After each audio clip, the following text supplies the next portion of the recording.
Welcome back to Riding the Pine. This is our review of Game 3 of the 2020-21 Chicago Blackhawks season. Tonight, the Blackhawks fell to Joel Quenneville's Florida Panthers by a score of 5-2. But before we get to the review, please do me a really big favor and hit that like button down below and subscribe to the channel if you haven't already. It definitely helps us out a lot, helps drive traffic to the channel, and the more we grow, the better for everyone involved. Tonight, once again, I'm joined by Chicago sports fan Joe. Joe, how are you doing tonight? Hey, Kyle, how's it going? It's kind of like the same song, but different, or same story, different chapter, I should say. Yep, pretty much. And I kind of told you and a bunch of other people. I've had a lot of people DMing me, and I think a lot of people are kind of frustrated with Jeremy Colliton. So I'm going to probably go off on a little bit of a Jeremy Colliton rant here. Um, Understandable. tonight to me was a coaching loss. Not in necessarily the sense that the players were up to speed. It's more the fact that they weren't up to speed and a lot of things. So the first thing I want to start with, and we've actually talked, you and I, about all of this. We just talked about it 2 nights ago. The first thing that we talked about was that Adam Boqvist should have been sat tonight. He wasn't, Right, and right. then he played, and they ended up sitting him anyway for at least half of the second period. Yeah, I Um, believe he was. Yeah, they said. I think he had no ice time. He didn't see the ice in the final 8 minutes of the second period. yep. And I mean, it was noticeable early on in the game that he shouldn't have been out there. And I I I don't know what they're doing with him. I think you know I think especially tonight most of the media got on board with he needs to be sat a game. I think, we Yeah, were a little bit maybe a day ahead of them or a game ahead of them on that. But when you're out there and routinely getting undressed, you're routinely turning the puck over, you're routinely like you can see he was on the power play, I believe, in the second period for one. I believe it was the second, could have been in the third, I don't recall, but he was on a power play and he was with Kane and he got caught out of position, and you could see Kane, who was out on the point, literally slam his stick in frustration because Boqvist was like a running around out there, skating around like a chicken with his head cut off, because he doesn't know what he's doing. He's overthinking things. right. Now they said they went to him and they talked to him and said, you got to do this better, or whatever, and that supposedly improved his play. Look, uh, speculation, at least, that just came out. I briefly skimmed it. The Athletic article from Scott Powers is that they believe that he'll probably play again on Tuesday. That cannot happen. He has to sit Tuesday. I don't. Right. That's what I said. I mean, I would love to see, either, Carlson, Kalynuk, or Bodan even. I mean, I highly doubt it would be Bodan. I mean, if anybody, I think it would be either Carlson or Kalynuk. But yeah, I think I agree at that point. I think you got to at least give one of them a look for one game and maybe just, maybe it would be beneficial for Boqvist just to watch one game from from the boxes, and maybe seeing it from that side will give him a new perspective of what he has to do in a game by game basis, because obviously we as Blackhawks fans all hope for the best for this kid, because he was drafted so high and he's been so highly regarded, but we're just not seeing what we all envisioned so far, in his time up here. So, I mean, I don't know what more, can be done with him, but maybe like you said, Kyle, sitting him might do him some good, and seeing the game from a different angle, maybe will lead to a new perspective, and him trying to find his way a little bit better. I think at this point he either needs to rotate in and out of the lineup with who one of the other defensemen, while it's Carlson and Kalynuk. And I want to make a point there. I don't want to see Carlson. I don't. I understand, like and it's nothing against him. He's a good seventh defenseman, but this is the Blackhawks we're talking about, not the 2015, 14, 13 Blackhawks. Right. We don't need a seventh defenseman. We need to build our future defense. So I want to see Kalynuk. He's 23 years old. He's one of the better defensive prospects. And if it's not him, then Beaudin. But Kalynuk's older, and I think should be probably a little bit more urgency to see what he is over the other prospects. Plus, he is actually on the active roster, not the taxi squad. Mhm. But I think, to be honest, and I've seen a few people suggest this, and this is my thought process on it. He should be rotating in and out of the lineup until we get to February. And when February gets here and the AHL starts, he needs to be sent to Rockford. He needs to be sent to Rockford where he can play 20 minutes a game and he can learn and develop and get his confidence back. Yeah, and I agree with that, Kyle. I think, not having the AHL right now is kind of hurting these younger guys because, obviously down in Rockford, these guys are getting top minutes and, they're getting a lot more, they're building on their experiences down there to bring it up to the pro level. So, but yeah, I think you're right. I think once the Ice Hog season starts, February 5th, I think it is. I think it should do a world of good, I think, for guys like Boqvist to try to get their game back in essence. Yeah, because I don't know. I understand that the argument that people want them to play in the NHL, but again, he's 20 years old.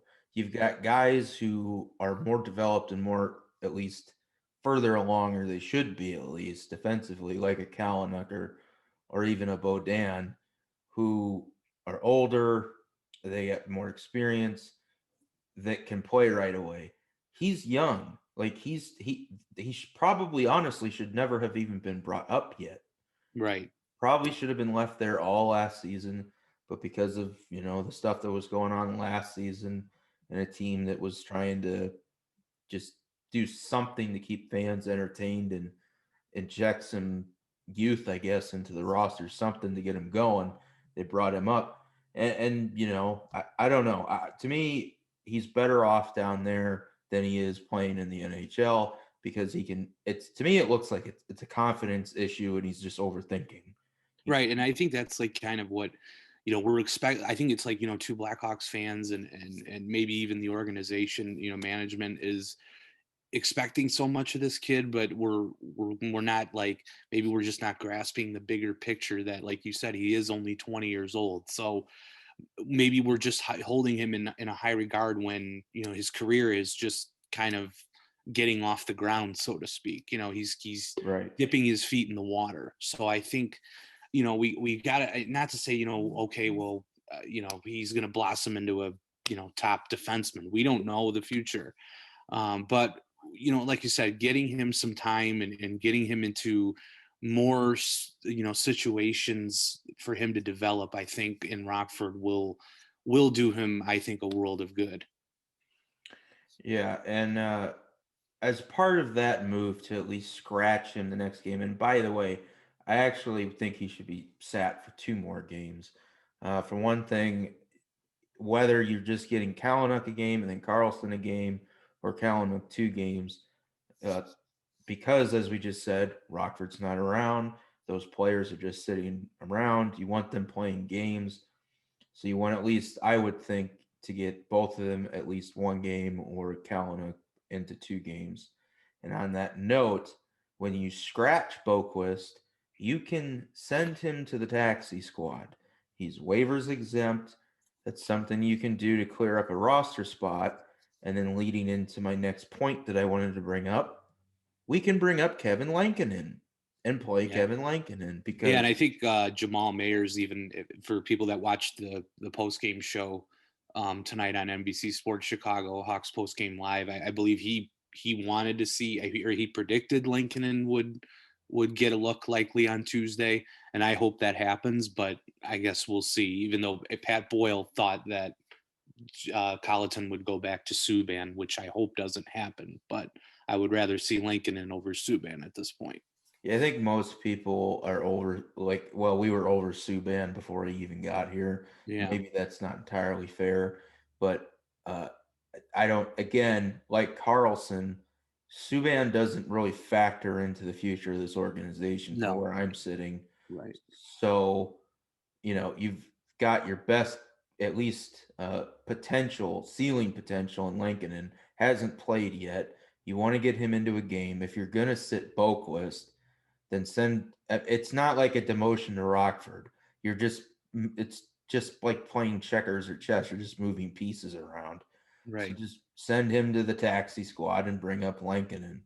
And the Blackhawks, by the way, I did look at this. They can still put two more players on the taxi squad. So I'm a little confused as to why they haven't done that. Because they're sitting with four and they can have up to six. And You think it might be again, in case somebody gets hurt that they're yeah, having? well, I could be wrong here, but I believe they do not need to have a goalie on the taxi squad, so long as they have three goalies on the active roster. So if you've only got two on the active roster, then you need to have a goalie on the taxi squad.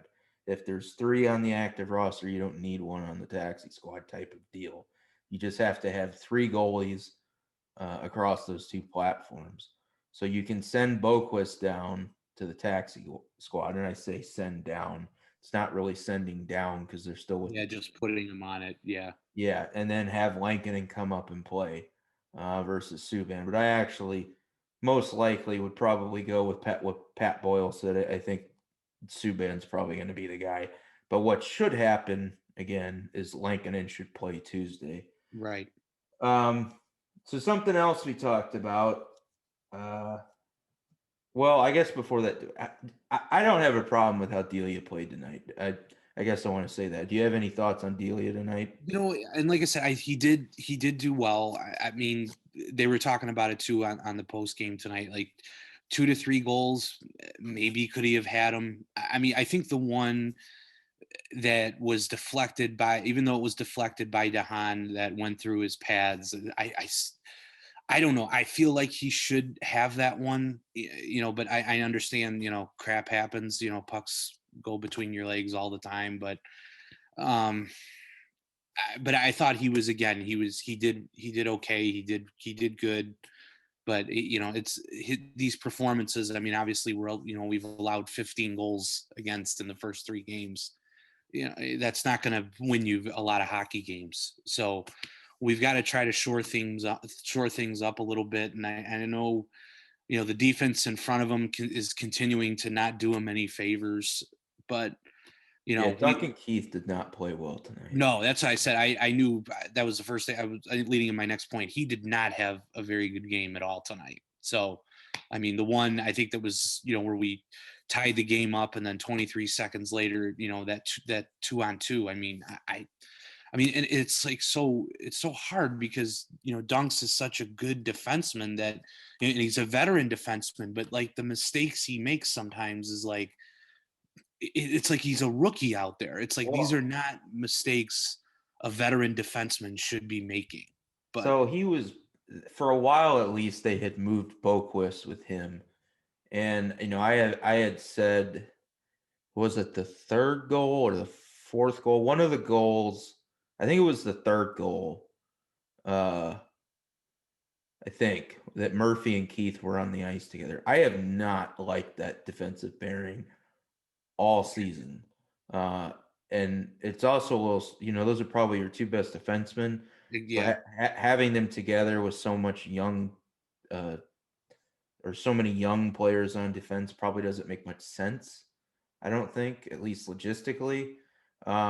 So going along the lines of it, if assuming Boquist sits, I think I'd like to see either Kalanick or Mitchell with Keith and then Zadorov with Dahan, which was a pairing that we did see tonight, yeah, and then Murphy with who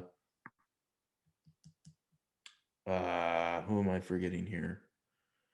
We got Dahan and Zadorov, and then Keith with Mitchell. Oh well, yeah, either so Mitchell or Kalanick would be with Murphy. Yeah. depending on which one plays with Keith. So I think those would be some pairings to kind of look for, or at least a different look of some sort going in. And yeah, I don't really. It's hard to say that the defense or that the goaltending's been bad, because I don't think the goaltending's been bad, and I don't really think necessarily that the defense has been bad.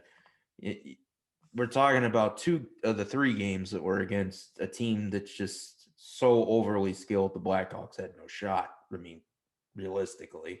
Right. And then tonight, the first goal was a double deflection. DeHaan, deflected it into his own net. Boqvist took out Delia on one of them. So that's 3 of the 5 goals right there. So, I mean, I don't know. It's hard. I guess the defense needs to be better because, like I just said, Boqvist was one of the problems. Keith was one of the problems. But to your point on Keith,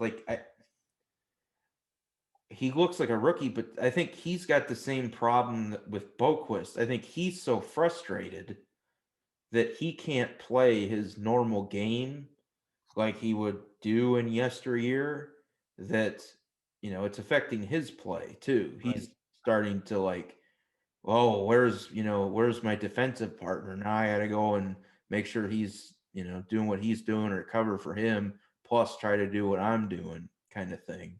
Right.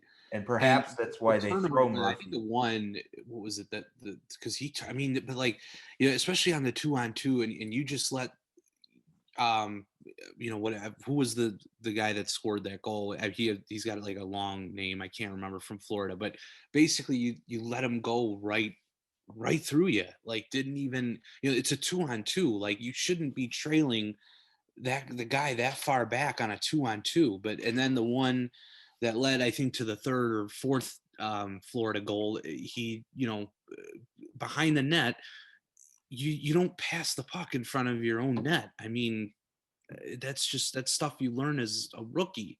And but I know mistakes are made, but it's like, with Keith of his stature, you just can't make those kinds of mistakes in these kinds of games. So the next point on Colliton, on the shitting on Colliton episode, I guess this is. We talked about this on the last review as well.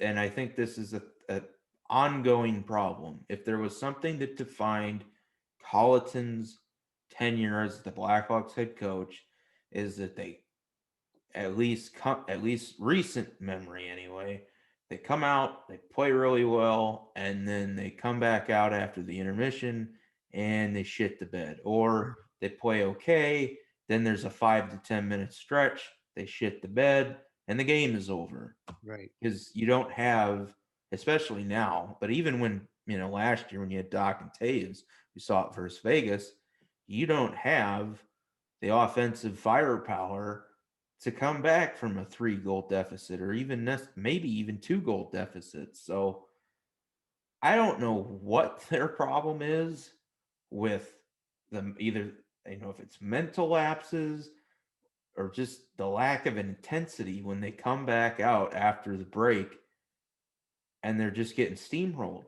Right. And it's like we've seen the trend now for 3 games where we start really well. We have good first periods. We're in the game. We're keeping, the opposition off balance a little bit. But then it's like, we think, okay, we could let's build off the first period. But instead of building off of it, we're regressing in the second. We've 3 games in a row where we've given up the first goal, and really 3 games in a row now we've given up the first 2 goals of the game. We're not playing with a lead in the first 3 games so far. I mean, 180 minutes, we haven't had a lead. We would have tonight, but I mean, we go back to that. I mean, that play by Suter was amazing, but, Kaner was ruled to be offside, which he was, but not playing with a lead in 3 games so far. And it's like you're continuing to chase the game. And that is something with a young team you just can't do. You can't keep trying to chase the game, because you're going to get, obviously we've seen it. They're getting burned. And, these spurts where we we get down, but we come back. We get the momentum back, and it's been a problem. I don't know if you've seen it, but what I've seen with past Blackhawks teams is we get momentum, but as quickly as we get it is as quickly as we give it back. Look, we battled back. We tied the game at 2. Yeah, and it was 23 seconds later, we're back to chasing the game, and that's like what goes. It's like when you get up and get a tie or get a lead. I don't know, like what happens. Like I don't know if the switch just goes off, and then the Blackhawks, being as young as they are, that they go back to relaxed. not to lose, and just then when they get down again, it's like, well, here we are back at square one. But I don't know. That's why it's like I just wish that they could build off of their momentum instead of regressing off of their momentum. I think this team has an identity problem, and I think that sort of starts with the coach. And I when you look at like every team that struggles, that builds itself up through a rebuild, Toronto, for example, there are games that happen where it's like the flip switches, and now we've arrived type of thing. So we're probably again at least 2 years away from seeing that kind of a transformation. But again, like it's just there's like a respectability, I think. Like I've said, I expected them to lose and be bad. Everybody did, but it's how they're losing. It's like you're making dumb, stupid mistake after mistake. You put the puck in your own net. You run into your own goalie, knocking him practically into the fucking circle. Like Right. you've got problem after problem. The vets are overthinking because they're trying to overcompensate for the rookies or the young players. You've got coaching decisions that just don't make any sense. And the kind of like a final point, at least on Colliton, I'm assuming since you brought up Jamal's comments about Lincoln and that you watched Colliton's post game interview. Yeah. Okay, so in that interview, I don't remember who it was, but and again, I don't want to uh, go off on Kubalik. I think I've done that enough. What my opinion is there, but the beat writers are trying to make him into something he's not. So they continually are pressing. Why isn't he getting more ice time? Why isn't he getting more ice time? Which is probably even so still a valid question. And Colliton literally said in this press conference that they were confused at the NHL's statistical readouts about time on ice, and I assume other stats that they cover as well. And I'm sitting there and I'm listening to this, and even Jay Zawaski, who I can't stand, goes, "Is he talking about like they didn't know, like he didn't know on the bench how much they were playing them, or that they didn't agree with the stats?" Like, because Colliton had said, something's weird about this time on ice stat. We're surprised by that. And it's like, I'm sitting there and I'm thinking, how do you not know how much you're playing your own players? You're the fucking head coach. Right. And especially and this is interesting too. And I read this. Kubalik, he was on the ice for 2 minutes and 17 seconds after period 1. So and the shift lengths, I mean, this is just, it's mind-boggling to me too, which I don't get. His first shift was 14 seconds. His next shift was 18 seconds. His third shift was 38 seconds. Fourth was 18. Fifth was 23. And his sixth and final shift, I think, of the period was 26 seconds. So each shift, Kubalik was out there in the first period, was under 30 seconds. Or no, I'm sorry, under 40 seconds. He had one shift that was near 40 seconds. That was 38. And I know average shift in the NHL should be probably 30 to 40 seconds, but to have it be drastically under that average, I don't know. I don't know if somebody's missing. Do coaches sometimes keep a stopwatch or keep track of Well, the shift length? coaches, I mean, the coaches probably aren't that are on the bench, but somebody that's on the staff should be. Yeah. Like you So should. They should But have at their that point, own. if you're seeing this trend of him, and obviously if we, whether he's one of our top players or not, but he, the guy scored, obviously has had a good history. You want who you feel are your top players out there for significant amounts of time, but for 2 minutes and 17 seconds, I mean, that's that's like pretty much a shift for Duncan Keith. But I mean, I don't understand it. Yeah, but I know Colliton like saying, "Oh, I'm confused on the times and the." I don't know where this is I coming think from, but so. you know, Yeah, I don't agree with him that these figures are off because I mean I'm looking at the time of ice. So like last season, Kubalik averaged around like 14 minutes and 30 seconds a game. Tonight he was like a minute under that. He yeah, was I think it was 13 minutes and 13 seconds he had of total time. Yeah, so he's about a minute under his average. Yeah, So that to me is believable, right. depending on how the game shakes out. But Strome, 14 minutes. Again, he's been your best player literally all season. I mean, granted, 3 games, Right.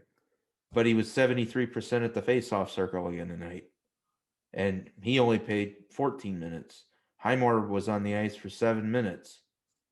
I mean, they're playing Walmart and Yanmark about 17 and 16 minutes apiece. That shouldn't be happening. No. They're, bottom six guys. So maybe you shave a minute off of their time and give that to Kubalik and Strome. Suter probably deserved. He played about 6.5 minutes tonight. He probably should have been up around 17, 18. So that goes back to coaching because you're calling the lines.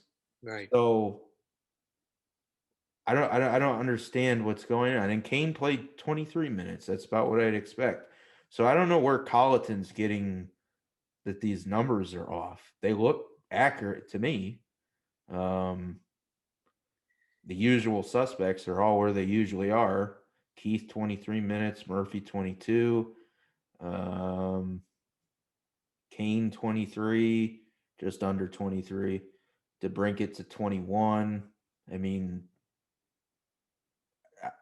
it sounds to me, I guess the point that I'm making that he doesn't know what's going on. He's not even in the game himself. So when you have a coach who doesn't know who's on the ice and then doesn't know how often he's playing his own lines, that's a problem. Right. And I think we all knew, at least in my eyes, what Jeremy Colliton is, and we've heard this phrase. I think he's perfume on the pig. That's what Jeremy Colliton is.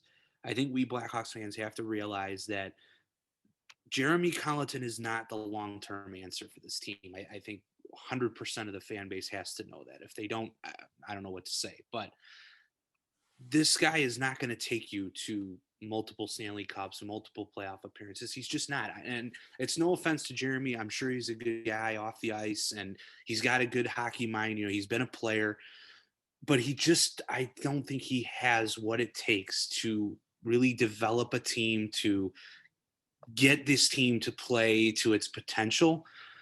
And I think even Bowman has to realize that. I mean, maybe he doesn't because, we all say, well, what the hell was he thinking giving him a 2-year extension? And I think from at least my standpoint, giving him this extension is because we know this team is not going to be very good for the next, 2 to maybe 3 to 5 years, 3 at best, 5 at worst. So if it's the 3-year window that you're looking to rebuild here, you get 2 years of just, an average coach with a subpar team. Then at that point, you make a move. And if you feel like the competitive window is starting to open, I would think at that point, Bowman would make a change, or if he's even around. If he's not around, then a new regime would make that change. There's no question about it. Oh, if Bowman's gone, Colliton's gone. That's Right. So certain. that's what I think. I think the maybe for both Bowman and Colliton, hope, at least judging by their moves they've made, I think we all can hope that this is maybe their last hurrah as in charge of this team, but we don't know that. I mean, everybody's like freaking out because Bowman gave Colliton an extension, but again, I get why he did it, because even though Bowman won't admit it, this team is in a full-on 100% rebuild. We're going to be bad. So why bring in a guy maybe like Gerard Gallant or a veteran coach? They're not going to want to work with this right now. Those are the coaches that want to go on, they want to win, and they want to compete for Stanley Cups. We're not in that window right now. So that's why I think, Jeremy Colliton is in essence the perfume on the pig right now. He's just there to kind of hold the thread together until we get into a competitive window again. Yeah, but I guess my issue with that is you still have to have somebody on the bench that's developing the young players. And when he's like, if you're Adam Boqvist and number one, why is the European coach the guy that's going to talk to him to tell him he's benched or why he was benched? Why isn't it Colliton? Right. And Yeah, exactly. I guess I'm referencing for those who don't know or didn't watch. So they said that they had sent Metal or Middle, I can't remember his name, but yeah, Tomas Mattel, or whatever his name is, to talk to him. he went to tell Boqvist, why they sat him the final 8 minutes of the second period, and it's like, well, one, Boqvist probably knows he was playing like shit, but why is it him and not the head coach? Like, if Colliton is so great about developing young players, which is, and he's supposedly such a great communicator. yeah, like, and we've heard these same things with Seabrook, right? That was part of the rift with him last year, was like he didn't even understand that he was scratched until like 10 minutes before game time or something like that. And Colliton never said a word to him or something like that. And it's like, what Bowman says about Colliton doesn't add up to what the players are saying about Colliton, or even just the stuff that comes out naturally through the press or interviews or however you want to say it. And it's like, if he's supposed to be this great developer, then again, like, why didn't he sit Boqvist tonight? Like, and That's a question. I think we're all. I think we as Blackhawks fans have to know at this point that I think many of them, at least the ones I've seen on social media, have all said that, I think it's time Boqvist, has to sit down and, has to maybe, like I said, watch a game and recollect himself, and because he's, like you said, he's just not showing what we've all kind of grown accustomed to him, or not to say grown accustomed to, but have been wanting to see out of him, is just not being shown. So, and I love to quote, Connor Murphy, this was what he said, and I was watching some of the post-game press conference too. And Connor Murphy said, quote, around our net is a big part of it. We don't have the right intensity. And then some puck play and some breakdowns. You can have a breakdown, but you have to know how to manage that. And we don't seem to be doing a good job of that. Well, especially like when he said we don't have the right intensity, I don't know. Is that has to be part of that has to be on you as a player. But another part of it is, do you not trust your coaches that are leading you out there? That's kind of what it tells me. But I think that speaks to what we're talking about with the second period, and perhaps that's what Connor is referencing, that they play fairly well, and even though they were outshot, they were, I think, actually outshot by 6 shots, and they were held. I think they didn't even have a shot the final 9 minutes of the first period, but I still liked how they played. I didn't think they gave up too many high danger chances to Florida. And I think that's the difference in coaching. And first of all, as you said with Gallant, look, Joel Quenneville is not the answer to this problem, right. and neither is Gallant. You want somebody that's younger. Gallant's never lasted more than 2 seasons at certain Well, I think you said 2 drops, Florida and then Vegas, right? Yeah, I was just saying because I know there were like some Yeah, I Blackhawks know fans were like he's a they want the veteran coach, the right, one that, but it's like, yeah, a veteran coach with this younger group, they're not ready to compete yet, and right. why bring in somebody that wants to win and knows how to get a team from you know on the cusp of competing to competing.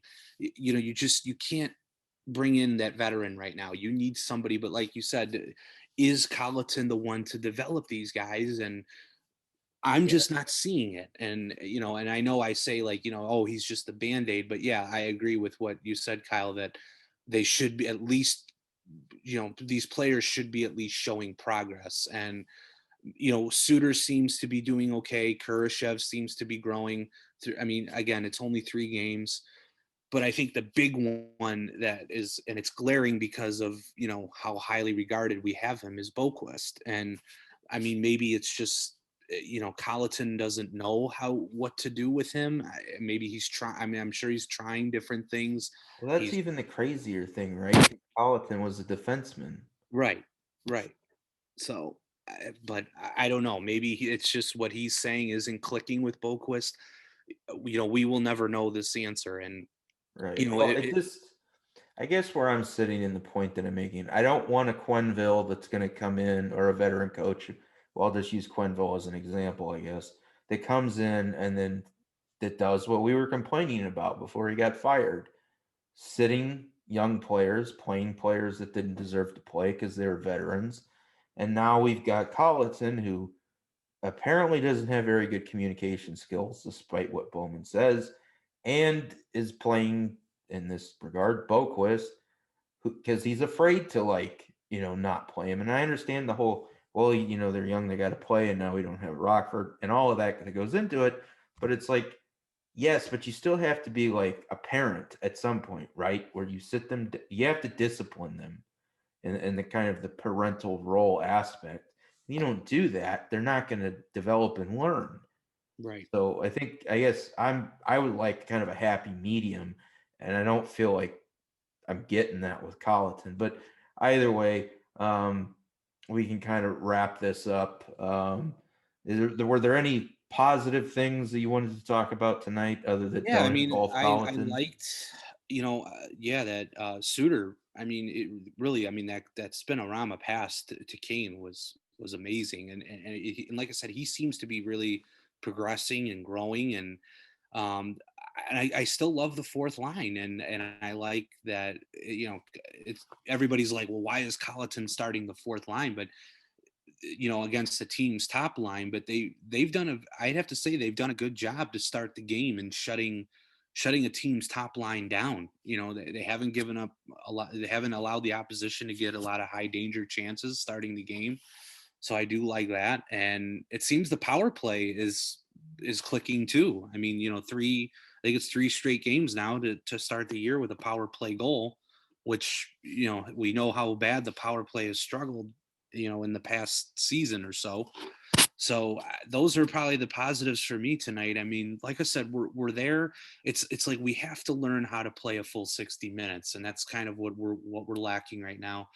Hopefully we can start especially building off momentum that we get in the first period instead of regressing into the second. That's the key. And I think once we get that going, then we'll start to see, I think, some more positives and some more wins versus what's been happening so far. Yeah, I agree. I think Suter played well. I think the usual suspects, right? Kurashev, Mitchell, Strome, I already mentioned. The fourth line, as you mentioned, I think it's the usual suspects. So going into Tuesday night, with a quick preview, what do you see happening? What do you want to see? And yeah, do you think we'll get Lankinen, or do you think I don't think it'll be Delia. I think we can agree on that. Well, right, yeah, I don't think it's Delia. I mean, I ideally, I think we as Blackhawks fans, I think we all would love to see Lankinen, but I mean, I think I have a feeling that Colliton's going to go back to Subban one more time, and then maybe make an evaluation on both of them after them playing 2 games apiece. So, um, And but then I think again, I think the thing I really want to see Tuesday if we come out strong in the first period, and the key is to get the first goal. I mean, obviously now 3 games we haven't played with a lead. Get the first goal. Play with a lead. Build on some momentum. And maybe, when you're instead of being scoreless after one, try to go up 1 or 2 to nothing or 2-1, whatever the case may be. And let's see, maybe that will help, obviously, have a better second period. But again, it's building off. If we come out strong, I want to see us start to keep the momentum, not regress it, keep it. Yeah, I agree. As long as I just want to see more offensive output. I think, when you're struggling to score goals and you're starting to play on, needles basically, where one goal here, one mistake here, and the wheels and the dominoes start falling type of thing. It's a bad mentality to be in. So if we can get the lead and then expand upon it, especially if we can have almost a blowout type of game, that would be even more ideal, I think. But anyway, Joe, thanks for coming on with me again.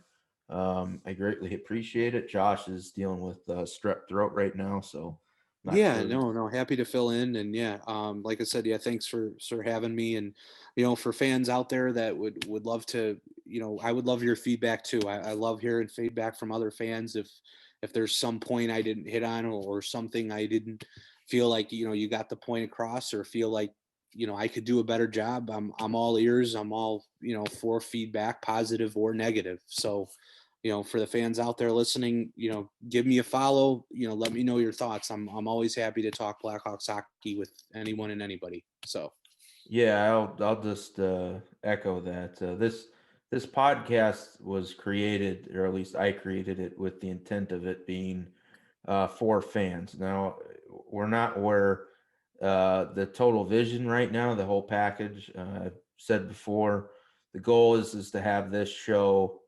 live after every game, sort of like a post game show.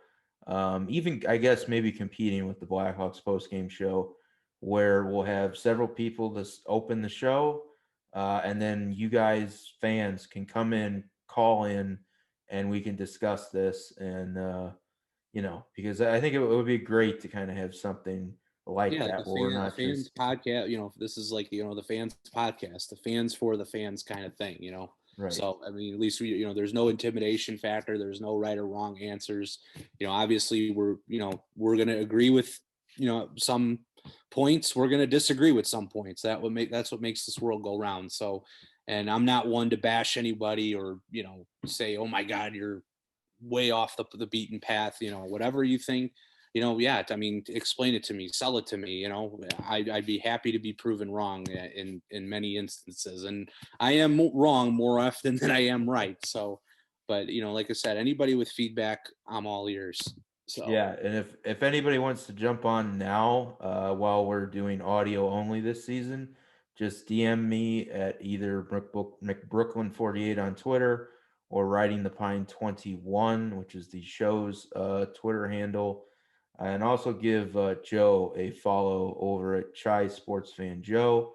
Or how do you want me to say that, buddy? Do you want to go Chai Sports Fan or Chicago Sports Fan? yeah, shy sports fan, that's Okay. fine. So at least then everybody knows my Twitter handle, so you could hit that follow button. Yeah, and then give Josh a follow too over at On Tap Josh. Uh, he's a great guy. He's been helping me out a lot with jumping on shows as well. So, with that, everybody, we will be back with another review for the, I guess, what do you call it, nightcap or final game of this 2 game series on Tuesday between the Chicago Blackhawks and Joel Quenneville's Florida Panthers. Hopefully, we get in the win column. I did tweet out, I don't know if anybody noticed it yet, but we are the only team to have played 3 games and not have recorded a victory yet. So that's Yeah, I kind think of they said that was the embarrassing. first time the Blackhawks haven't recorded a victory in the first 3 games, and since I think 97, 98, I believe was the last time that happened. So, Yeah, and so it's not a kind good of like what feeling. I've said, I feel like, we as Blackhawks fans who have been through this type of thing before, for those that have, I think I feel like we're kind of back. We've set the time machine. We set the dial back to like 2005, 2006. That's kind of where I feel we are. We're not, on the cusp of competing yet, but we're a couple draft picks away, hopefully a couple top 5 draft picks away from perhaps being in somewhat of that conversation again. It's all about building around this young core again, and building around guys like Kirby Doc and Ian Mitchell and Phil Kurashev, and so guys like that's going to be the next core of this team. So like I said, let's keep the heads up. We know this is going to be a tough run here for the next 2-3 seasons, maybe more. But hey, tough times don't last. Tough people do. Yep. And with that, everybody, again, stay safe. Obviously, everything that's going on with current events and everything right now, it's important. Stay healthy, stay safe. We'll talk to you again on Wednesday morning with a review of the game from Tuesday night. Until then, go Hawks. Go Hawks.